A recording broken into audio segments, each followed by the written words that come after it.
자, 앞으로 몇 시간 동안은 그 회사의 적정 주가를 산출하고 미래 가치를 산출하기 위해서 반드시 해야 하는 기본적 분석에 대해서 다루도록 하겠습니다. 오늘은 첫 번째 시간으로 매출액, 그리고 영업이익, 당기순이익, 현금 흐름에 대해서 말씀을 드리도록 하겠습니다. 쉽게 풀어서 설명드릴 테니까 너무 긴장하지 않으셔도 됩니다. 자, 매출액이 늘었다는 건 그 회사의 상품이 아주 많이 팔렸다는 뜻입니다. 그런데 이 매출액만 봐서는 그 회사가 회사를 효율적으로 운영했는지는 알기가 어렵습니다. 매출액 속에는 생산과 관련된 비용, 우리가 매출 원가라고 보통 얘기를 하죠. 그리고 인건비, 마케팅 비용, 프로모션 비용 등 각종 관리 비용이 모두 포함되어 있기 때문에 그렇습니다. 많이 팔았는데 뭐 이런저런 비용을 이제 다 빼고 나면 뭐 적자가 날 수도 있겠죠. 자, 매출액은 그런 개념이고요. 자, 이 영업이익은 말씀드린 대로 매출액에서 매출 원가와 판관비라고 우리 얘기를 하죠. 매출 원가와 판매비 그리고 일반 관리비, 이 판관비를 제외한 값을 우리가 영업이익이라고 얘기를 합니다. 그리고 당기순이익은 영업이익의 금융손익하고 영업외 손익 같은 영업활동 이외에 다른 기업활동에서 얻은 이익과 손해를 계산하고 법인세와 같은 각종 세금을 제외한 후에 최종적으로 회사에 남는 이익을 우리가 당기순이익이라고 얘기를 합니다. 예를 들겠습니다. 신재생 에너지 회사가 있습니다. 그런데 이 회사가 주식 투자를 해서 수익을 만들었어요. 그건 당기순이익에는 잡히지만 영업이익으로 잡히지는 않습니다. 그건 영업 외의 수익이 되겠죠.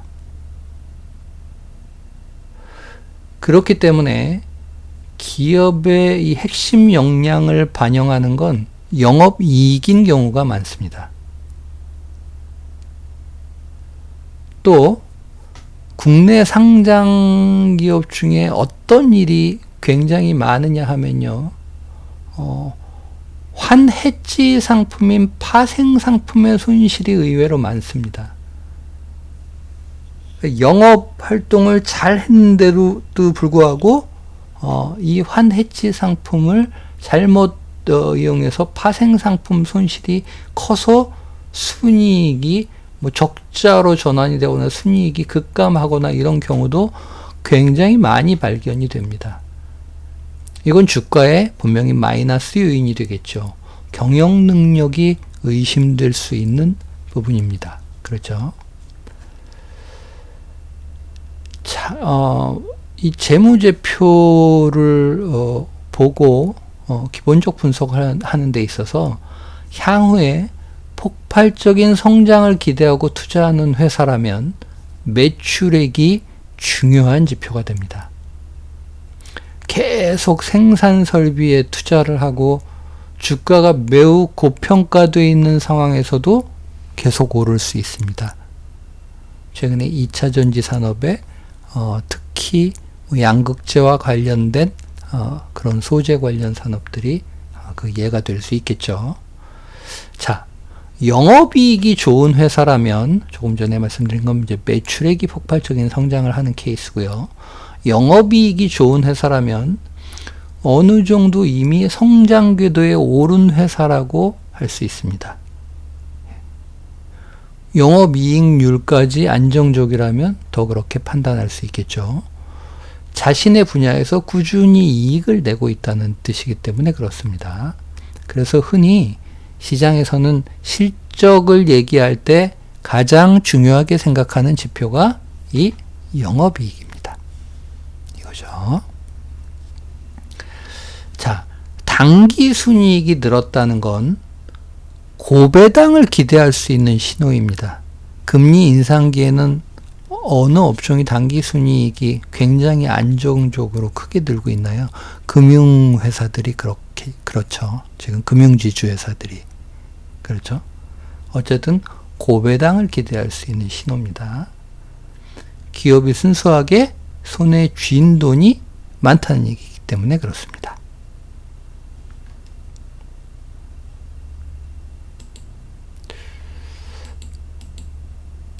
자, 됐죠? 자, 다음은 현금 흐름입니다. 이 현금 흐름은 이 다음 표는 요거는 신경 쓰지 마시고요. 조금 이따 설명을 드리겠습니다. 기본적으로 현금 흐름에 대해서 설명을 드리고요. 자, 현금 흐름은 세 가지로 나뉘어져 있습니다. 우리는 거기서 한 가지만 집중적으로 다룰 건데요.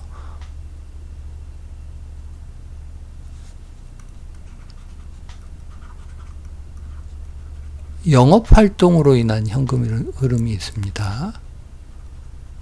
그리고 투자활동으로 인한 현금 흐름이 있고요. 뭐 용어만 봐도 대충 짐작이 되죠. 그죠? 재무활동으로 인한 현금이 흐름이 있습니다.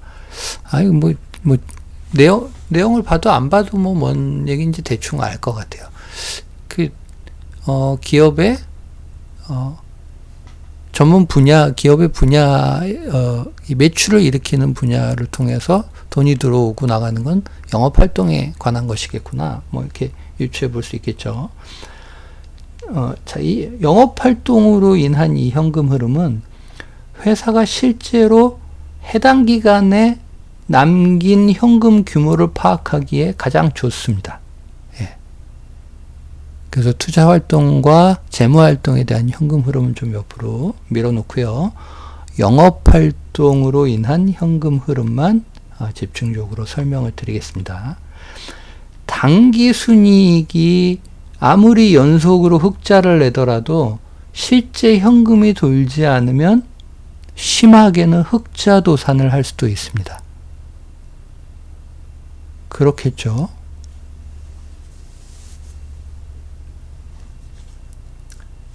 이 영업활동으로 인한 현금 흐름의 산출이라는 부분을 좀 더 주목을 하면요.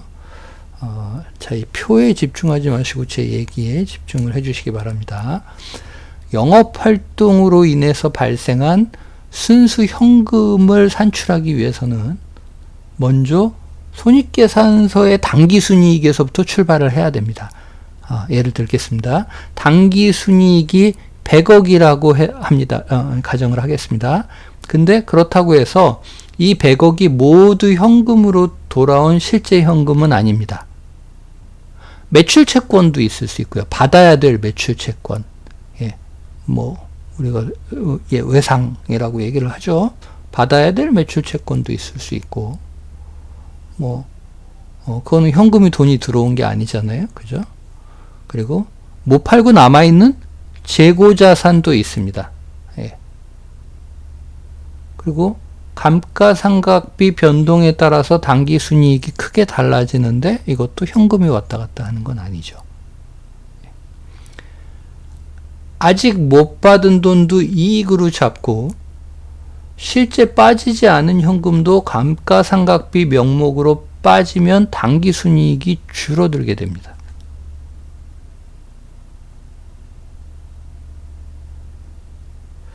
그래서 이 영업활동으로 인한 현금 흐름 산출을 위해서는 손익계산서의 당기순이익에서 여기서 출발한다고 말씀드렸죠. 당기순이익에서 실제로 현금 유출이 없었던 비용을 더해줍니다. 뭐가 있을까요? 당기순이익에서 실제로 현금 유출이 없었던 비용. 감가상각비 말씀드렸죠. 또 뭐 있습니까? 퇴직급여. 예. 실제로 현금 유출이 있지 않습니다. 그죠? 그 다음에 조금 어려운 개념입니다만 유형자산 처분 손실 같은 게 있습니다. 예, 이걸 다 이해하려고 하지 마세요. 자, 당기 순이익에서 빼야 되는 것들이 있습니다. 뭐가 있을까요? 현금 흐름을 산출하기 위해서 그냥 생각을 한번 해보는 겁니다. 아유, 어려운 개념인데 뭔 소리야? 그냥 생각해보는 겁니다. 한번. 뭐가 있을까요?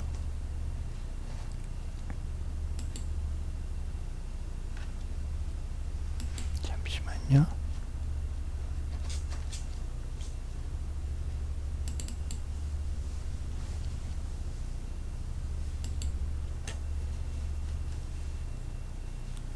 당기순이익에서 조금 전에 이제 더 해야 되는 거 말씀드렸고, 빼야 되는 게 뭐가 있을까요? 지분법 이익 같은 거 있습니다. 이거 지주사가 가지고 있는 지분법 이익은 실제로 현금 들어오는 거 아니죠, 이거. 근데 지분법 이익으로 잡힙니다. 그죠? 국제회계 기준에 의해서. 그리고 외화 환산 이익 같은 거 있습니다.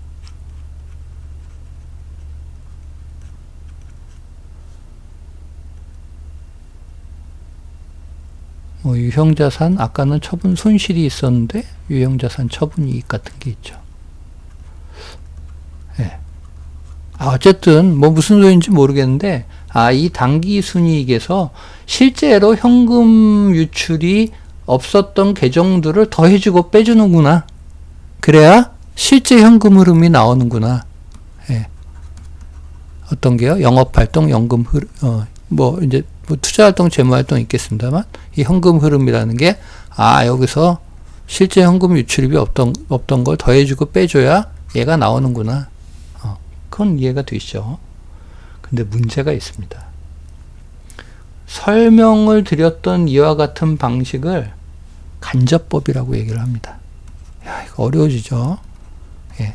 개념은 대충, 이런 게 있구나는 알고 계셔야 돼요. 이 간접법이라고 하는 건,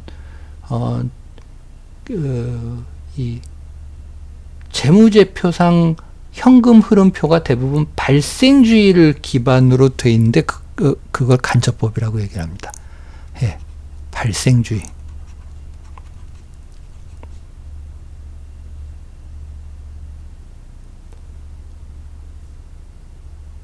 자, 이게 별다른 고민이 없을 수도 있겠죠. 현금 흐름표가 대부분 발생주의. 그래, 발생됐을 때를 기준으로. 그런데 회계를 공부하다 보면 현금 흐름표를 작성하는 방법이 간접법과 직접법으로 나눠져 있다는 사실을 알 수가 있습니다.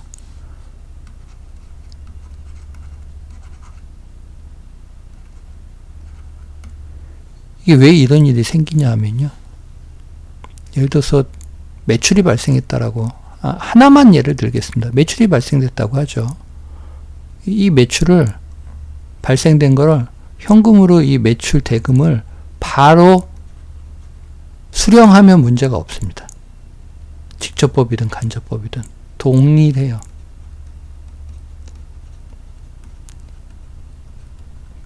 근데 매출 채권으로 받았습니다. 매출 채권으로 받았으면 실제 현금 받은 거나 똑같잖아요. 그죠? 그런데 후에 이 매출 채권을 못 받는 경우가 생깁니다. 한 가지의 예를 들어드리는 거예요. 못 받는 경우. 받는 경우. 이건 발생주의의 원칙으로 보면 문제가 없어요. 그죠? 왜? 매출 채권으로 기록이 될 테니까.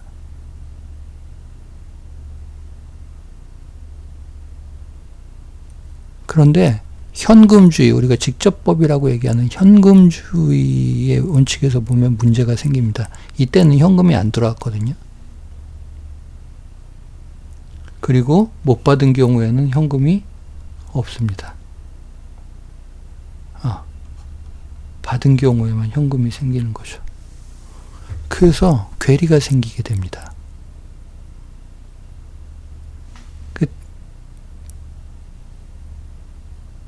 그래서 그럼 발생주의로 표기를 하면 되지 않느냐. 발생주의로 이때는 매출 채권이라고 표기를 하고 돈이 안 들어오면 X, 받은 경우면 0. 이렇게 하면 문제가 없지 않느냐. 그런데 실제로는 직접법에 의해 작성된 현금 흐름이 이 현금주의에 따라서 입금과 출금 내용을 작성을 하기 때문에 현금 흐름을 직관적으로 볼 수 있다는 장점이 있습니다. 현금 흐름이 어떻게 흘러가는지 직접 눈에 딱 보이기 때문에 회계에 익숙하지 않은 많은 이해관계자들이 이해하기가 더 쉽고 유용합니다. 그런데 말씀드린 것처럼 발생주의가 아니기 때문에 나중에 재무상태표하고 손익계산서에 발생주의에 따라서 작성된 재무상태표나 손익계산서와 연계되지 않을 수가 있습니다. 이런 한 가지 예를 제가 들어드렸습니다만 이런 괴리가 발생될 수 있기 때문에 그렇죠? 하여튼 이걸 더 깊이 가기는 너무 좀 불편하고요. 그럼 또 그 얘기를 저희가 회계 얘기를 장황하게 아주 오랜 시간을 해야 되기 때문에 자 간접법에 의해 작성된 현금 흐름표는 손익계산서상에서 당기순이익에서 출발해서 현금의 유출이 없는 비용을 더하고 유입이 없는 수익을 차감한 후에 영업활동으로 인한 자산이나 부채의 변동을 현금 유출입에 따라 기록하는 방법이다. 이렇게 이해를 하시면 될 것 같습니다. 복잡하죠? 자, 그냥 이런 게 있구나 정도로 이해하고 정말 중요하게 이해해야 되는 건 지금 제가 띄워놓은 현금 흐름의 사례입니다. 다시 띄울게요. 자, 이게 중요합니다. 그런 게 있을 수 있겠네 정도 이해를 해주시면 되고요. 어쨌든 당기순이익하고 현금 흐름이 그런 문제 때문에 같지 않구나. 그런데 정말 중요한 건 이 재무제표가 마사지 될 수 없는 부분들이 매출액과 현금 흐름입니다. 그러니까 반드시 알고 가야 되겠죠. 자, 이제 이 표에 주목해 주셔야 됩니다. 영업이익과 당기순이익은 이 서로 간에 면밀한 관찰을 하는 것이 되게 중요합니다. 그리고 반드시 현금 흐름과도 비교를 해야 되죠. 자, 이 표는 제가 가상으로 만든 것입니다. 현금 흐름, 당기순이익, 영업이익, 당기순이익, 현금 흐름. 그래서 사례, 1번 사례, 2번 사례, 3번 사례, 세 가지의 사례가 있습니다. 회사 A라는 회사로 가정을 하겠습니다. 자, 사례 첫 번째 경우입니다. 영업이익과 당기순이익이 어느 정도 발을 맞춰 나가고 있습니다. 그런데 이상한 건 영업활동으로 인한 현금 흐름이 영업이익이나 당기순이익에 비해서 턱없이 낮은 수준이고 심지어 마이너스를 기록하기까지 했습니다. 이 괄호 안에 있는 게 마이너스입니다. 그렇죠? 자, 이건 이렇게 현금 흐름에 문제가 있다면 이 회사는 분식회계의 가능성도 열어둬야 하는 경우입니다. 분식회계가 아니라면 회사가 시장에서 영향력이 낮은 경우일 수 있습니다. 받아야 할 돈을 못 받는 일이 다반사고, 그런 경우에 이런 재무제표가 나오는 경우도 많습니다. 아주 위험한 케이스라는 말씀을 드리고 싶습니다.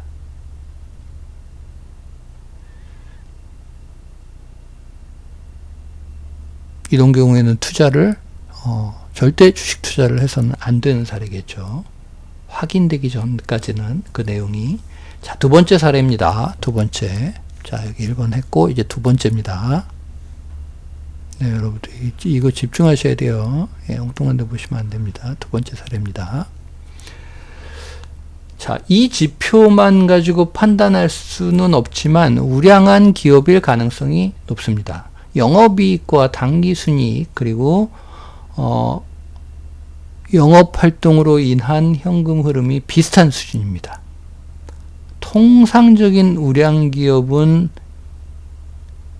여기처럼 영업이익과 당기순이익이 꾸준히 우상향하고 있는 가운데서 영업활동으로 인한 현금 흐름과의 괴리율이 낮고 영업활동으로 인한 현금 흐름의 규모도 당기순이익보다 아주 조금 적은 수준을 유지하는 경우가 많습니다.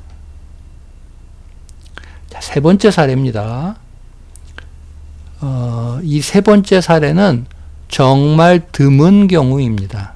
그런데 종종 발견이 됩니다. 이 경우는 영업이익과 당기순이익보다 거의 매해 영업활동으로 인해 발생되는 현금 흐름이 더 많은 경우입니다.